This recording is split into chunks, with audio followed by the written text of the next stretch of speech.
Hi everyone. Welcome to UX Healthcare Conference 2021. Second time here in the US. It's really, really great. Well, I say in the US, I'm very much in my study here in Germany. Not actually in the US time zone right now. It's the evening time for me as recording this. But it's a real pleasure to be here and support such a great conference. So thank you, Theo, for inviting me to be here and to start off the conference today. So the purpose of this session really is just to give the delegates here a better understanding of what does it mean to go into a field of clinical UX. That's the field that I'm in. I pioneered the field of clinical UX back in 2015 as I took my own journey to get into UX. But I'm not alone. I'm not the only doctor to go into this field. And you don't have to be a doctor to get into clinical UX either. But we'll discuss that a bit more. But it's a great opportunity that if you've got any questions to learn more about what it means to work in this field, the journey that doctors in particular are taking, please do share your questions. There's an option to ask questions and we'll be answering them throughout the next 30 minutes or so. So to kick off then, Dr. Hines, it's a pleasure to see you today. Can you just tell us, just to begin, what's been your journey so far? Because obviously you're a doctor and now you've gone into clinical UX design. Just talk us through how you started your career. Hello, everyone. Well, I started medical school in 2013. I trained for 5 years in preclinical as well as clinical medicine, and I did that at the University of the West Indies, Mona, Kingston, Jamaica. Then I decided to go into working. So how it works in Jamaica is that you have 1 year of internship. So you'll be cycled through several rotations and then you'll go into your choices as a senior health officer. So I have 2 years clinical experience across many different teams, many different contexts, in hospital as well as outside of hospital. What got me into UX design was while working, and honestly, this was happening during the pandemic. I was in the emergency room when the pandemic hit Jamaica. And it became so vital to be even more efficient, to be more present, because now our usual process, which was already very hectic, was slowed down significantly because you'd have to put on personal protective equipment, we'd have to do screenings, we'd have to ensure the safety of ourselves as well as of other patients.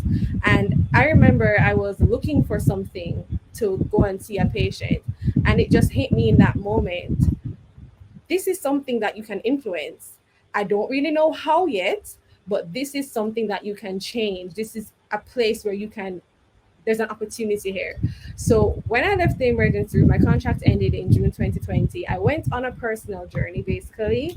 That included career coaching, a lot of career testing, researching a lot of different roles in healthcare, trying to see where could I have this level of influence at the interaction of the doctor with not just the patient, but with the environment, other healthcare workers, and how patients interact with healthcare workers as well as the healthcare system as well. And I could not find anything. I kept searching and searching and searching. I knew what this was. I didn't know exactly what it looked like, but I knew I would know it when I saw it. And I couldn't find it. And so I said, you know what? I'm just going to make up something in my head as to what I think I would do. And I said, if I could do anything, I would try to impact the healthcare experience of patients and healthcare workers, making them more productive, making them more in tune, making them more delighted. And then 2 weeks later, I was again looking on random job forums and I saw the role of a UX designer. No, I'm not in tech. I haven't done anything in tech since I was 15 years old. But I said, this looks interesting. There's something about how these words that is fascinating to me. And when I clicked and I read the first sentence, it was a match made in heaven. I knew that was it. And so I was super eager to get started. UX design in Jamaica is still very much an emerging field. I can probably count on one hand the number of UX designers that are here in Jamaica currently. But my sister in 2016 saw an article about a woman who decided to pursue UX design from Jamaica on a Fulbright scholarship. Her name is Danique Ferguson. I contacted her, she reached out, we had a conversation, and she helped me to understand the different routes I could take to get into UX. So I was looking at Georgia Institute of Technology. I was actually looking to do a master's, but then I saw that there was a boot camp that was happening within 2 months. And she had told me that was a viable option as well. So I honestly jumped at the opportunity. And I just graduated 2 weeks ago and I'm about to get my certificate. And so that is just one phase of the journey that I've just completed. And I'm so excited for the next phase. That's really wonderful. So one of the things I wanted to pick up on, you were mentioning that you stumbled across this website which was talking about UX, and Yeah. you became a matchmaking made in heaven. What specifically were you seeing, and what has happened over the time we've now done the course that's just solidified first, presenting itself as a first idea that this is definitely the right sort of career for you, but what else have you come across and months have gone by since that moment where it's like, yes, this is definitely it for me? Oh my goodness. Where do I start? It started with the very first class where we focused on research. And I remember my very first practice research statement. My instructor said, Hillary, this is too prescriptive, which no pun intended. And I said, oh, this is interesting. There's a lot to do here. And what we realized is that as doctors, we always talk about empathy. Empathy is something that we want our patients to feel like we have with them. But in UX design, empathy isn't just something that you project, it's a tool. We have so many different ways of empathizing with our users, from proto personas to carefully crafted research questions to empathy maps, affinity diagrams, user personas. Like that was where I said, oh my goodness, like this is what I was looking for. These were the tools that I wanted but I didn't have the vocabulary to say. And another thing about UX design that I really loved was the concept of user testing. When I did my user testings for my different projects in school, that was my absolute favorite part, because there's always something that you didn't consider. There's always something that like your users are saying, this is a problem for me, or this is what's difficult. And you're saying, oh, wow, I didn't even realize that. It is just a treasure trove of data and information that you can mine to create amazing solutions. And I love that we never really end. We're constantly evolving, we're constantly iterating. The process goes back and forth. They may go from testing right back to research. I love that because medicine is such a dynamic field, and even now with COVID, as we all know, the information is changing every single day. The mandates are changing every day. Like this is the like UX design is made for this type of field, in my opinion. Love it. So I wanted to pick up on the point that you made about, in effect, that was very difficult just working in the emergency department as it is. There's a lot of efficiencies that were lacking, which is quite a normal thing for clinicians. Even if you're in the most sophisticated hospitals, there's still going to be something about the processes that you face that can be difficult.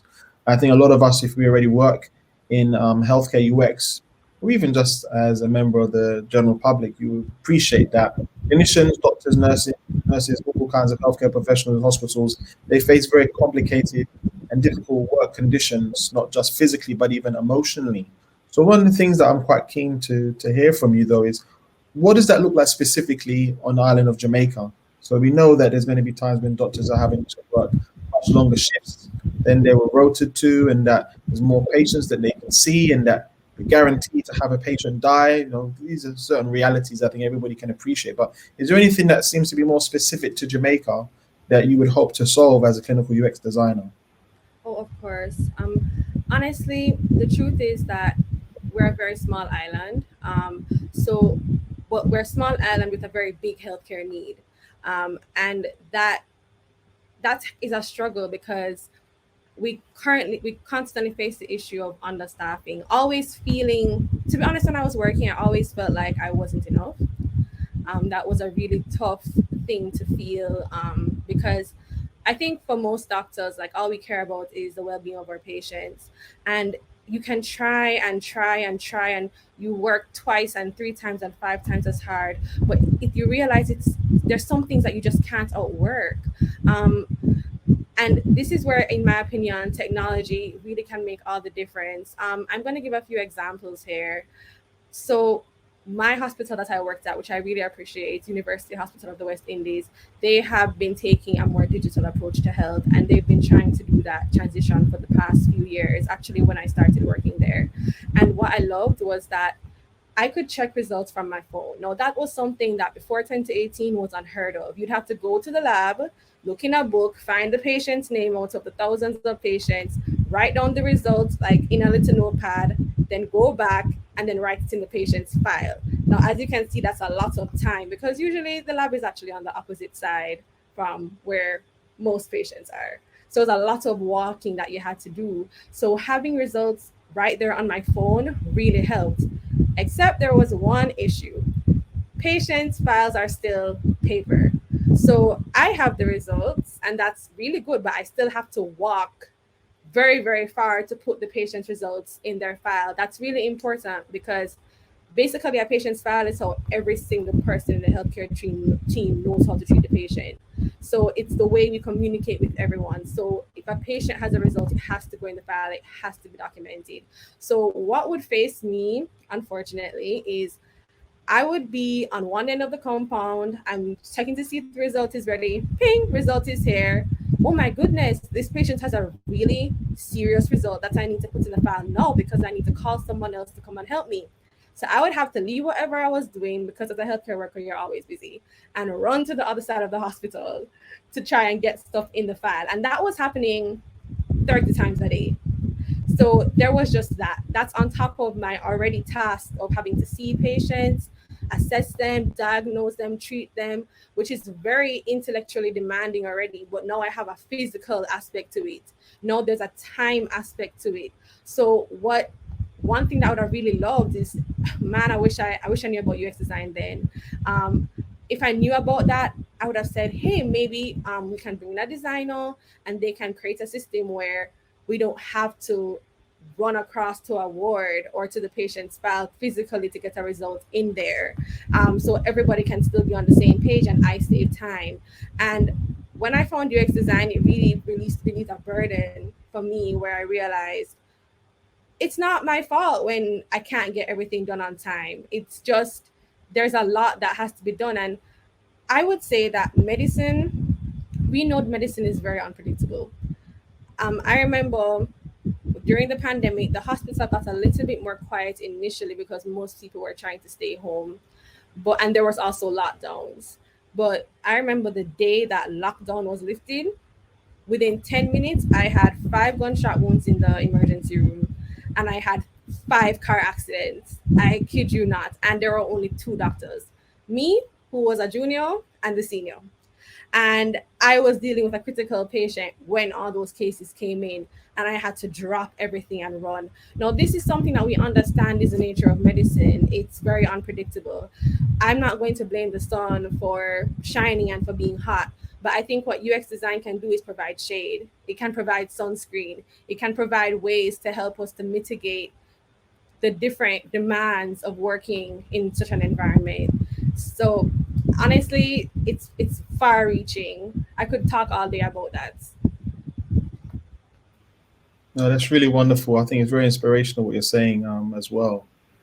So what I wanted to now start picking up on and talking about a bit more is you really start to touch upon some of the challenges that you're facing in Jamaica. Are there any other sort of challenges that you've faced yourself working as a doctor that you want to just reveal to people? Because the realities of working as a doctor, I think there's still a lot of mystery around it all. We know generally that doctors are very difficult situations. You know, as you mentioned, 5 gunshot wounds, 5 road traffic accident victims, and then an influx of COVID patients. Is there anything else about the realities of working as a doctor that you want to share that you feel that a lot of times no patients actually know about? Honestly, what I found disheartening. So for a section of my training, I was working in a healthcare center. So that is where they provide like a GP in the UK or like a family medicine provider in the States. And I realized that there was a huge breakdown in the communication between patients and healthcare workers based on previous notes of other healthcare workers and what patients were telling me. And patients who didn't even know that they had diabetes, they didn't know that they had heart failure, they weren't sure about the very basic things. They didn't know what medications they were on. I had patients who couldn't read, so they didn't know how to take their medication. I remember I spent quite a long time with an elderly woman who all her family had gone to the States. She was here by herself, but she couldn't see to read the pill bottles, and she was on so many medications. She had no idea what to do. And of course, her blood pressures were really high.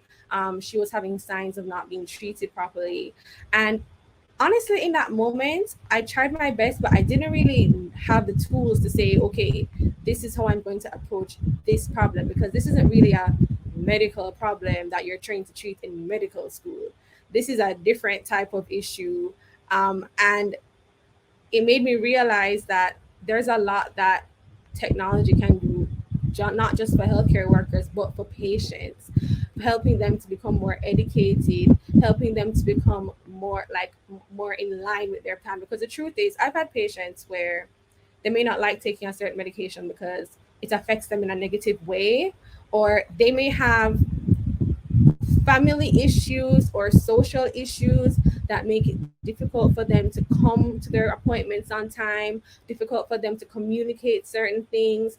And what I did respect was that my government actually launched a program called Drug Serve Online. So in Jamaica, healthcare is free, and basically we can provide medications to patients free of cost. And they actually tried to mitigate like the issues when it came to getting medications by allowing patients to be able to go on an app, see what pharmacies had their drugs, send their prescription in on that app, and then just pick it up instead of having to wait a really long period of time. Because Jamaicans, they hate waiting. We hate waiting. Usually when a patient comes to see me, they are going straight to work. They need to pick up their child from school. And of course, remember that we're understaffed. So, and there are like 100 patients, 2 doctors. So there's a lot of different demands that are not medical that are directly impacting patients' healthcare outcomes. And I don't think as doctors, it is like, I don't think we can expect doctors to solve all of those non-medical things, because the truth is that being a doctor in and of itself purely is very intellectually demanding. It really takes everything that you have. And to me, what a beautiful and efficient system looks like is when doctors are able to just do their job and do that alone. And then maybe we as designers, we can take on the rest of the other issues, and we can all work together. No man is an island, it's a healthcare team. So I really envision UX design as just another part of the healthcare team, like a nurse, like the social worker, like the psychologist. Like that is from what I want to see in Jamaica. I want it to be another healthcare specialty in and of itself. It would go a far way. And also, like, we talk a lot about delight and about enjoyment and about having a great experience. Not having so much pressure on you goes a long way in being able to connect with patients, and both of you can say, this is a great plan, we both love this healthcare plan. Having a patient who their pressure was super high, you were worried about them getting a stroke, and they come back and their pressure is normal, and they say, doc, I'm feeling great and I love these medications and they don't impact my life. Like, that is so rewarding. And I think that all these other issues are barriers to that feeling and to that, well, we call it the therapeutic relationship and bonding that happens between patients and doctor. And I think that's where UX design can just jump in and say, hey, we can help with that. No, I really love that, especially where you mentioned about actually clinical UX professionals being part of the clinical team. So we need to have, and we'll always will have, people working in healthcare who have never worked in healthcare before. They've never had a clinical responsibility before. And the reason why such people are so valuable inside healthcare, they're able to bring, assuming they've worked in the profession for a while, a variety of insights and expertise that comes from other industries, but also a perspective from not knowing about the ins and outs of medicine. But I do find that when you have clinicians who are now learning more about UX, that are working in UX as well, there is insights about medicine that they're bringing, and a network of people, the ability to connect with other clinicians quite easily. That actually having clinicians doing UX can be very, very powerful. We're never just going to only have clinicians doing that. We need clinicians to actually see patients. Yes. completely change professions. With that said, having people that do take that leap and stay just in UX, having worked as a doctor or other healthcare professionals, is very, very powerful. I think it's really interesting that you've shared these views on this and aligned with some of that same thinking that I have. Another thing as well that I wanted just to add to everybody that's listening, just to make sure we're all aligned. When we talk about clinical UX, we're still talking about UX ultimately. It's still about seeing how can we ensure that the experiences that people have with anything that has been designed for them to use, perform a task with, that is easy, that is simple, that it supports them in that task completion. But for us, when we're talking about clinical UX, it's very much about having solutions that are clinician or patient facing. And when you're talking about such products or services, suddenly there is a need to understand medicine, there's a need to understand law and regulation. You don't have to be a doctor or other healthcare professional to acquire that knowledge. I actually teach a course that gets people to develop that understanding, even if they don't come from a medical background. But it's not optional, that sort of knowledge working on patient and clinician facing products. You've got to know about that sort of stuff. And so one of the things I wanted to just build on from that point, Dr. Hines, is the fact that you being a doctor, you obviously have a lot of understanding about medicine and what actually happens to deliver healthcare services. But is there anything else about your training or about your experiences as a doctor that's going to help you in your career in clinical UX? Oh, sure. And I love everything that you just said, because there's an aspect to medicine that patients don't see. I would say that in a 5 minute conversation, as doctors, we've probably gone through 500 different scenarios in our heads about what could possibly be going on. Now, when it comes to treatment specifically for patients, clinicians nowadays, we do what we call evidence-based medicine. So this, we strive that every single treatment that we prescribe for a patient is backed up by tons of data, tons of studies. And what happens there is that there is a little bit of, you're not able to be as well creative in the most straightforward sense, because there are guidelines that you still have to adhere to. There are things that you still by law are required to do for your patients. So I think as a clinician, like, because I know that world so well, I've studied these studies, I know these things inside and out, there is like an ability for me to say, if a doctor says, "Oh, I'm struggling to have my patient take their medications and to keep up with their appointments," and so whenever they come in, they're really sick, because I know I have all my medical resources, I can say, "Hey, doc, there's a medication that we can actually give once a month." And if whenever we see the patient, we can just give them an injection. And so even if we never see them for a while, it'll still be okay. Actually, the UK has done a lot of that, especially with psychiatric patients. So a lot of my experience is in psychiatry, by the way. They've developed like once a week drugs, once a month drugs, once every 3 month drugs.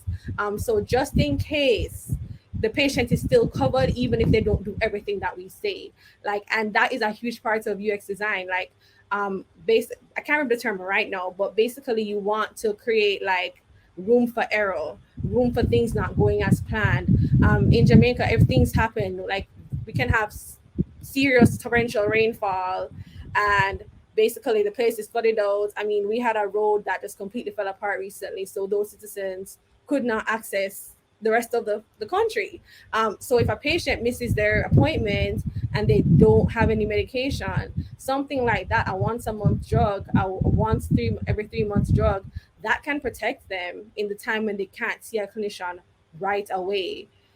So that is something that I really like. So what I really love about being a doctor and being a UX designer is that I get to exist in a space that is in between the data, the numbers, the hard facts, as well as the obscure, the abstract, the things that are a lot more loosey goosey.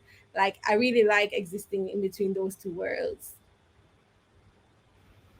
Now, that's really interesting. I think what you're hitting on here, especially the first point about the fact that as clinicians, it's really important to actually think about so many different diagnoses when you're seeing the patient. I still remember at medical school, we were taught very early on that just shaking someone's hand can tell you so much about their health.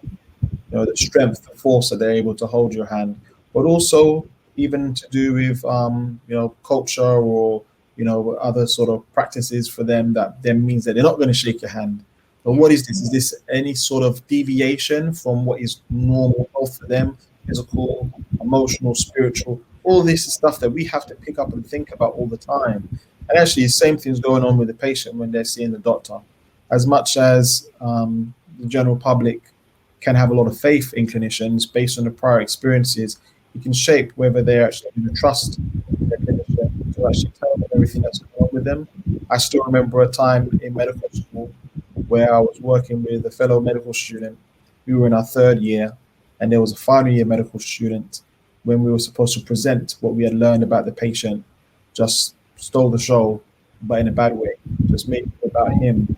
And if we were in a spiritually rotation, so the patient in question had lung disease, and then the consultant, when he finished hearing his fifth year medical student story, was highlighting a fact that there was a major bit of information missing. They asked the medical student, so how many cigarettes does this patient smoke?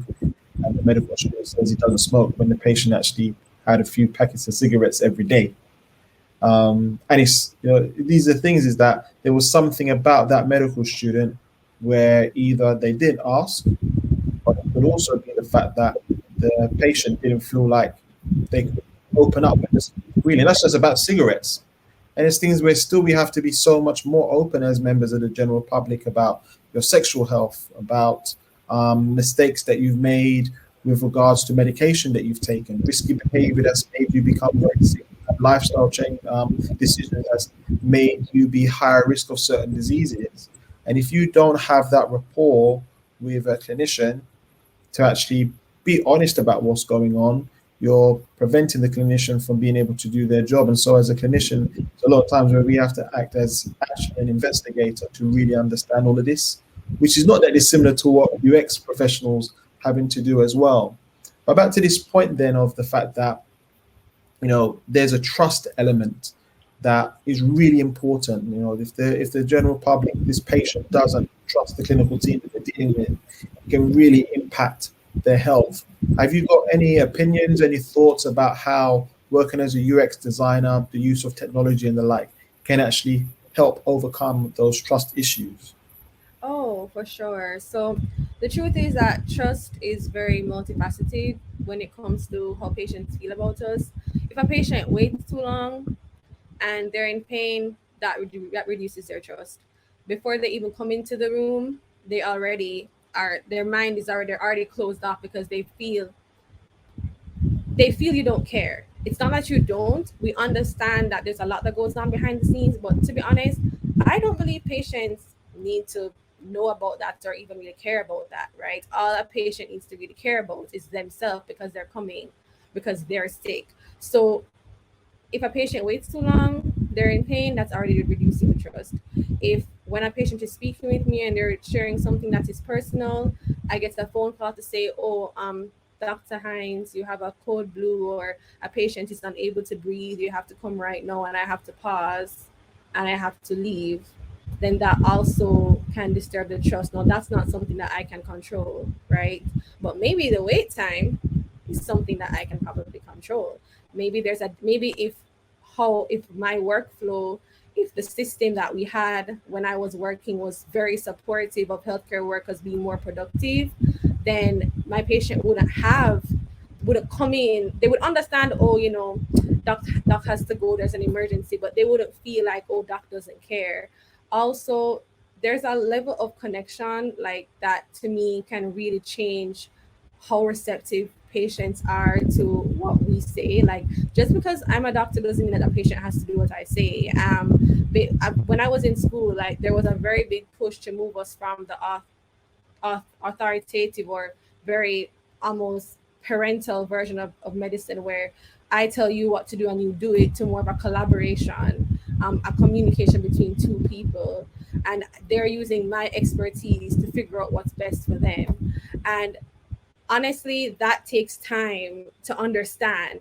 But then what if you don't have that time? Then that there's so much potential that's just being wasted there. Also, to be honest, patients being able to communicate with you outside of the hospital is actually, or communicate with somebody outside the hospital is super important. Simple things like I've had patients' relatives finally get through to me and they're distraught because they said, oh, I tried to call the ward to hear how my family was doing and I couldn't get through to anybody. I couldn't get any updates, or I was trying to get something that the doctor asked me to get, but I didn't know where to go. Oh, I was trying to find the blood bank so I could donate blood, but I didn't know where it was. I couldn't find it. Like, there's so many different things that can chip away at the ability for just a patient and a doctor to be what they both need to be for each other. Um, and honestly, I do think that confidence also has something to do with it. I think as a doctor, if you are very intimidated by the fact that there's so much to do, you're trying to outwork so many different factors, that can also limit how confident you are when it comes to advising patients about what to do. So it's I mean, I could go on and on about the different barriers to trust and to relationship that can affect health outcomes in a negative way, honestly. No, I think that's really great what you just said. I think in particular this whole issue of there being multiple pain points that can affect the patient directly or indirectly. So, for example, if the clinicians are working more efficiently, that then allows them to provide a better service or at least seem more in control of what's going on, which then builds trust Exactly. for the patients. So there's an indirect link there, and then the direct one is the fact that waiting lists have gone down, wait times have gone down. Patients are like, I know that going to the doctor is going to be something I can fit into my schedule. I know how long the appointment will be. I know it's going to start on time. I know I can um, work the rest of my day around that doctor appointment. And this is just a really great way of just, I suppose, building on this topic of a socio-technical system. So for those who might not be familiar, a socio-technical system is a complex web or network interconnectedness of people and technology. And it's this interconnectedness of different types of people, different types of technology means that there can be a problem that affects one type of person and someone who seems very similar to them is not affected at all. Whereas Hmm. there's someone who's completely unrelated is really suffering because of this solution, and there's others who are profoundly benefiting from it as well. And I think it's really important that when we think about working in healthcare, that we appreciate that there are so many problems that at times have a positive and a negative side to them. There's a reason why there's a long wait time. If Yeah. all the patients were to come in at the same time to be seen at the same time, who's going to see them? We have to have wait lists. We have to prioritize. Otherwise, there's people who are going to get missed. But the downside is that people still get missed. People still get sick. They've taken too long to get treatments. And so I think it's very important as UX professionals, whether you come from a medical background, a non medical background, if you're working in healthcare, it's really important to keep in mind that there's going to be problems that you simply can't solve unless you're given that real freedom. And even then, if you're given the freedom to try and solve them, there's still going to be something else that crops up. It doesn't mean that we can't do great work. We are desperately needed in healthcare. But to keep in mind that this app in isolation, this new service, this new website is not going to be the holy grail that's going to save everything. But there is opportunities for us to do great work. Thank What I you. also wanted to then lead on to before we close, then Dr. Hines, I wanted to just get a better idea of the fact that you're still quite early on in your career, working in clinical UX, but prior to that, you've worked as a doctor. Is there anything that you have learned so far, any tips or tricks of the profession that you would have loved to have learned sooner, or anything that otherwise you would want to give as advice to someone who's getting into the area of clinical UX? Oh my goodness. Tips and tricks. Honestly, don't be afraid to launch out and try something new. I think that was what was super scary for me. The fact that, like, I'm leaving this field, or I'm reassessing this field that I've worked honestly since I was 13 to get into. And I'm seeing these issues that I didn't see before. Like, I mean, the issues I see as a medical student were different from the issues I saw when I was working. As you said, there's no holy grail solution, right? But I want to tell people that the thing about UX that is so beautiful is what I was talking about before, which is the concept of iteration. The process never ends.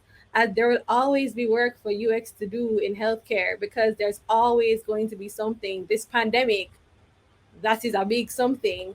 But I've actually had a lot of experience and a lot of epidemics here in Jamaica that were not a serious concern 3 years before I started working. When I was a medical student, dengue, which is basically an infection, a virus caused by a mosquito bite that can make you very sick. That wasn't a huge issue at the time. But by the time I started working, because of the different mutations in these mosquito-borne viruses, that was a huge burden. That was a significant portion of a lot of the stress that both patients and doctors would be under. And that is so I just want to encourage people that, like, if you have a passion, if you see an opportunity while working as a medical doctor to do something different, go for it. I mean, what I love about UX design is that it's honestly not, it's not a field that ever presents you anything on a silver platter. When I first saw the word, they didn't even spell out that it was user experience. They just said UX. Even now, when I try to tell people what I do, it can be very difficult for someone who's not in tech to understand. And that's actually where UX design lives. Like, it's our job to kind of uncover the things that aren't so obvious, to uncover the things that are hidden.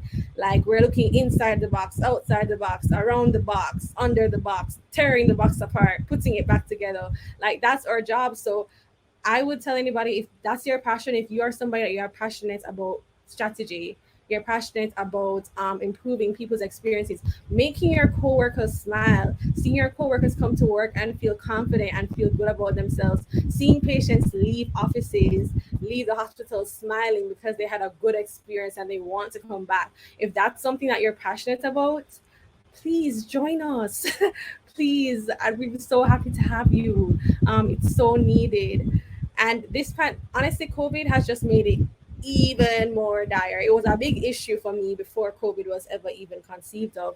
Now it's like, this is urgent. This needs to happen now. So that's my advice.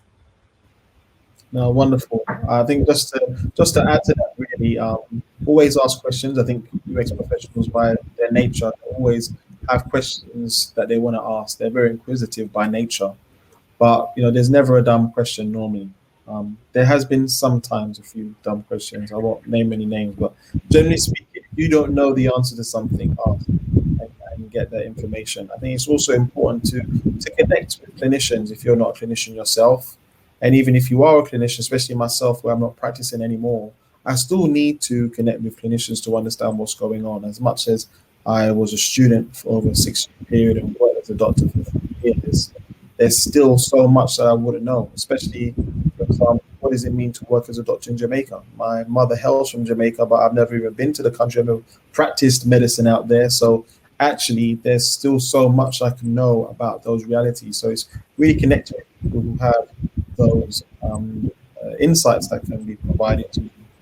And the other thing as well is, whenever there's opportunities to put what you've learned into practice, just go for it. It doesn't necessarily mean you have to work for free all the time, but at least just know about case studies. Just connect with people who are in this field, just like coming to this conference. We've been going for a few years now, and I think this is a great way to get that insights of what's going on in different areas of healthcare and different solutions, and also failures. I think that's really important to keep in mind. There's a lot that we can learn from failure as well.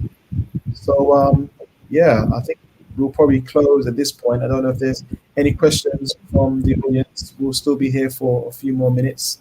But I want to thank you again, Dr. Hines, for your contribution today. It's been a real pleasure speaking with you. And I think it's been a lot of great insights. Thanks again for your time. Oh, thank you so much. And thank you, Theo, for the opportunity. This has been such a blessing and such a privilege. Thank you very much, Dr. Hines. That is, I love the enthusiasm in your voice. It's really, really It's refreshing. It's great. So we have a couple of minutes spare where we can just take questions. We have about 3 or 4 minutes. Just a question from my side. If with you being a doctor, or you've been in the, have you ever interacted with any designers or any third-party company coming in and interviewing at all? Oh, that's a great question. So, yes, kind of. When I first started in the emergency room right before COVID hit, the doctor in charge, she was trying to basically speed up the tests that would help us see whether or not patients had heart attacks. So she actually brought in a lean expert, and that was the first thing that kind of tipped my mind to like start looking at things differently. So he gave us like a little bit of a chat, and then he decided to like go around and interview different people and like watch us and watch what we do. I unfortunately didn't get to get interviewed because it was my first day there in the department, but I actually did see them going around. They went to the people who take blood and run the tests, and they were talking to them. They went to some of the more senior doctors. So that was interesting to observe. I mean, granted, I think lean is more of a factory-based type of UX design, whereas I think for clinical UX, we're more service-oriented. But I really appreciated what she was trying to do. I thought it was spectacular. Okay. Well, thank you so much for that. What I've done is I've actually added your LinkedIn profile, yours and Dr. Morrison's LinkedIn profile, in the chat section on the right-hand side. Is it okay if the community reaches out to you if they have any questions? Oh, of course. I'm so happy to connect with anybody. Okay, fantastic. And Dr. Gyles, just before you go, I know you have a course running, isn't it? That's right. So I actually have some of my students I hope has been able to join the conference today. So it's a clinical UX course that I run for the Clinical UX Academy. We're looking forward to launching the next cohort of students early 2022. There'll be more information being provided in the coming days. Yes, it's a really great way for people at any stage of their career, whether they are a clinician who's never done UX or a UXer who's got vast amount of years of experience but wants to get into healthcare. There's something that everybody can learn. So yeah, I think it's a great opportunity if people are wanting to get more into working on clinician and patient-facing products and services. Oh, fantastic. Fantastic. Thank you so much for that. I see one of your students is online. It says Lisa here. Yeah. Okay, fantastic. Dr. Hines, thank you so much. Dr. Morrison, have a lovely day. And we're going to move on to the next section. So just closing up here. Thank you. Thank you. Bye-bye. Everyone. Bye. Bye.